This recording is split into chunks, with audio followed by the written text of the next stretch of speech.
Hey, what's up guys? Houston Mac Miller back with video number 4. Now, let me ask you this question. When you're thinking about setting up your new LLC, your new S-Corp, your corporation, okay, does it come across your mind because you hear other people say this, oh, you should go to Delaware, right?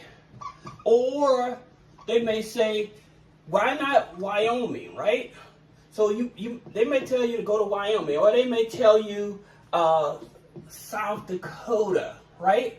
So they're telling you this is because of tax purposes and the assumption that you're able to hide yourself, right? But here's the challenge with that, going to these type of states and you do not reside in these states. And this year's been a change a lot. Delaware, oh man, people in Delaware that have their company set up in Delaware, they finna have a big headache. And I'll explain that in a minute. Now, here's the thing about it. They're going to these states and they may be starting a new company or may start a shell corporation. Again, because they're trying to hide from the IRS per se, right? They're trying to protect their business assets and things of that nature. Well, here's the challenge with that. Because of the new IRS tax laws and because of FinCEN, right? Now, here's the thing about it. I actually explained this in an upcoming video, but FinCEN and BOI. So what that means is that if you have a registered company in one of these states, all right, and you do not reside in one of these states or in any state, now, from now on, you still have to identify who actually owns the company, right? And because you have to identify, you don't have that privacy you assume that you have. Now, like if it was a trust or something like that, certain entities have exemptions. But for the majority of us that have a simple structure, then those that information is not private, okay? And so we have to report to the IRS police, FinCEN, all right? Now, here's the thing about it, why this is important to you and why you shouldn't do this. If you don't reside in one of these states, there's a couple things. One, let's talk about the funding. All right, guys, excuse me, I'm needing to get a better funding, right? So let's talk about the funding, all right? This is very important. Whenever you are a foreign entity, okay, and you open up a business bank account in the state that you reside in and your business is in another state, this can throw up a red flag with institutions. Because sometimes, even with Chase, even though you are a foreign entity, they would want you to open up the business bank account in the state that the actual business had originated in. All right? Now, this is starting to become a headache for a lot of people, right? But another thing, say that a state is offering grants, okay, special funding for small businesses and stuff. Because you have a foreign entity in another state, you may not qualify for that funding, all right? So this is why I continue to tell people, you really have to think about this. Now, in terms of, will that stop you from getting funding? No, it will not stop you from getting funding. But all you're doing is you're steady adding on roadblocks, okay? You're steady adding on roadblocks when you do this. It makes it much challenging, okay? Now, with some institutions that are non-geo restricted, meaning that anybody can join, they're not just regional or statewide institutions and stuff like that. They are more flexible, all right? But understanding that when you have a foreign entity, let's break this down so you can understand. All right, so say that you're in South Dakota, all right? So you still have to pay a registered agent. You still have to pay a registered agent. And say that you live in Georgia, right? So you still have a foreign fee that you have to have as well, right? So wouldn't it be cheaper to just set the business up in Georgia?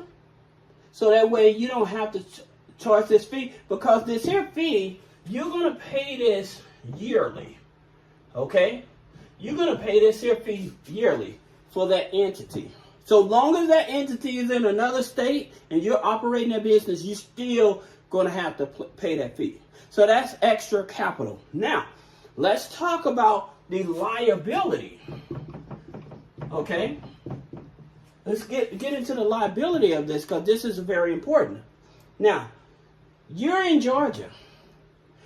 Your business is in South Dakota, okay? Or Wyoming, wherever these. And then say that a liability is created in the state that you're actually operating business in. That state laws can supersede where you actually have your business structured, okay? And because it supersedes, now you open up yourself for litigation, right? So again, and I've talked to attorneys about this, because some of them, they don't even understand this, because they're just pushing paperwork, right? And for most of the time, like when you go to like big box companies like LegalZoom, right? So you go to LegalZoom and help them set up your LLC. They're not explaining this to you, right? They're going to file it in whatever state you want to, no matter what, as long as you're paying the fee, right? But they don't explain to you the legalities of what can happen, right? And because they don't explain that, now you yourself, you're going in blindfolded, not knowing what may end up happening down the road. So that's the reason why I tell people you have to be very careful. I always tell people, stick with the state that you're in. It'll make it easier for you to open up a business bank account, as well as getting qualified for funding, as well as getting qualified for those state grants. Okay? If it's funding you want, then I would always tell you to stick with the state that you're already in. Now, in terms of, like I said, people go to these states, even Nevada, right? So they go to these states because they don't have state taxes, right?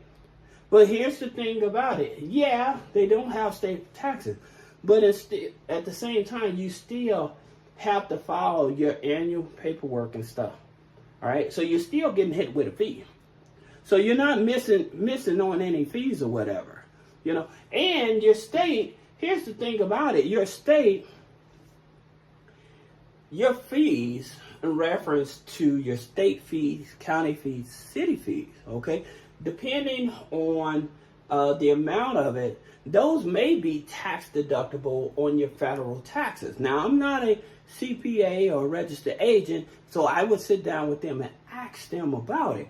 But your city, state, and county fees, you can actually write those off on your federal taxes as well. All right, so check with your CPA or your attorney, whoever's setting up your entity, and ask them about it.